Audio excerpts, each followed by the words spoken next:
Hello à tous, j'espère que vous allez bien parce que dans cette vidéo, je vais traiter probablement l'une des notions qui est la plus transverse entre les milieux ésotériques ou pseudo-scientifiques, ça dépend de votre point de vue, et qui possède son concept que je trouve personnellement intéressant à comprendre si jamais vous souhaitez travailler un peu plus dans ces milieux-là. Pour commencer, déjà, qu'est-ce qu'un chakra? Si on prend le concept qu'un corps possède plein d'énergie qui circulent partout dans notre corps, il y a des endroits où ces énergies vont passer plus fréquemment que d'autres. Concentrés en énergie, ces endroits qui font un peu plus canal sont appelés des chakras. On distingue à ce jour globalement 7 chakras principaux. On peut considérer qu'il y a aussi des chakras secondaires. Je vais rester dans cette vidéo-là déjà sur les 7 chakras principaux parce que sinon ça va être un joyeux bordel dans mon café. Derrière, si on récupère vraiment le sens littéraire qui vient du coup du sanskrit, donc une ancienne langue indienne, ça veut dire roue ou disque, qui tourne d'une certaine manière et en fonction de si elle tourne trop vite, pas assez vite,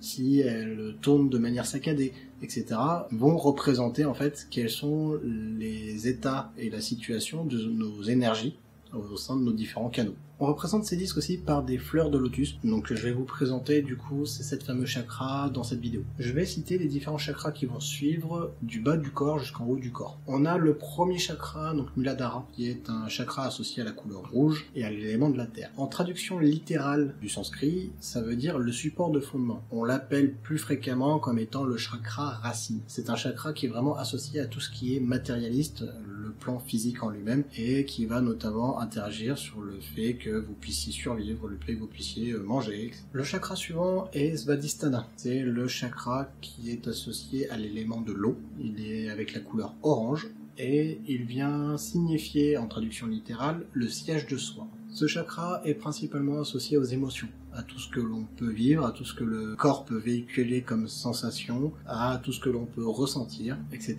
Vient ensuite le chakra Manipura. C'est un chakra qui est situé au niveau du nombril, il est associé à la couleur jaune et à l'élément du feu. Elle a pour traduction littérale abondant en joyaux. Surtout là, pour venir donner de la force, ça va être un chakra sur lequel, lorsqu'on veut avoir de la patate pour passer quelque chose, etc., c'est ce chakra-là qui va être sollicité.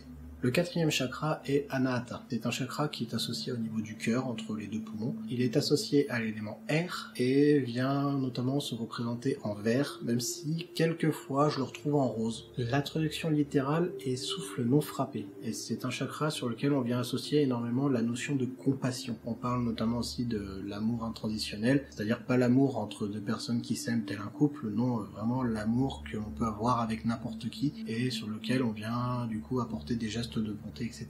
Si on passe au niveau de la gorge, on passe sur le chakra Visuddha. C'est un chakra qui est associé au bleu cyan, qui est associé à l'élément de l'éther. Pour ceux qui ne connaissent pas cet élément, et je pense que j'en ferai probablement une vidéo complète à ce sujet-là, considérez que c'est un élément qui est présent de partout, qui est imperceptible et qui est là de manière omniprésente. Ce que ça veut dire par là, c'est que ça sort aussi du monde physique et sur lequel tout baignerait à l'intérieur, même l'univers compris. La traduction littérale est centre de la purification. Et en fait, c'est un élément qui est très associé à la communication. Elle est là, notamment pour représenter tout ce qui est les ondes positives et négatives que l'on peut dégager ou recevoir des autres. Vient ensuite le chakra Ajna. C'est un chakra qui est situé juste au-dessus des deux sourcils, à cet endroit-là. Pour certains, vous allez directement parler de troisième œil. Sa couleur associée est le bleu indigo et il est associé à l'élément psychisme, ou la pensée, pour ceux qui veulent un terme un peu moins barbare. La traduction littérale est centre des commandes et on vient associer tout ce qui est l'intuition et la prise de contrôle mental des éléments. Enfin, on passe au dernier chakra, Sahasrara. C'est un chakra qui est associé à la couleur violette et qui a comme élément la vibration.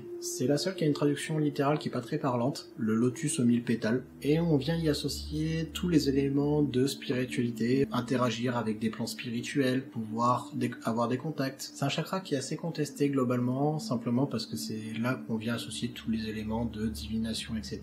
Maintenant que je vous ai parlé des chakras, j'aimerais vous apporter le point de vue physique. Et en effet, si on regarde la position de ces chakras, on peut remarquer qu'elles sont assez proches de la position des glandes endocrines. Tout simplement l'ensemble des glandes qui produisent des hormones et qui vont venir impacter nos muscles, nos organes, etc. face à une situation. Ça me paraît donc intéressant de voir que le fait de travailler avec des énergies, etc. pourrait jouer sur ces endocrines à produire telle hormone ou pas. Malheureusement, je n'ai rien pour la prouver, mais c'est une hypothèse que je trouve très intéressante et au point où je vous l'expose du coup ici. J'ai parlé déjà de pas mal de sujets, mais en réalité je n'ai fait que la partie immergée de l'iceberg. tellement vaste avec tellement de contenu que c'est impossible de pouvoir tout discuter et d'en faire une vidéo résumée de 5-6 minutes. Donc en conclusion, je vous mets à disposition ce tableau qui va vous permettre en fait du coup de résumer les différentes informations que vous allez trouver dans cette vidéo, un peu plus même, et voilà, en espérant que ça vous serve. En tout cas, pour ma part, je vous dis à la prochaine fois, portez-vous bien et surtout, gardez l'œil ouvert.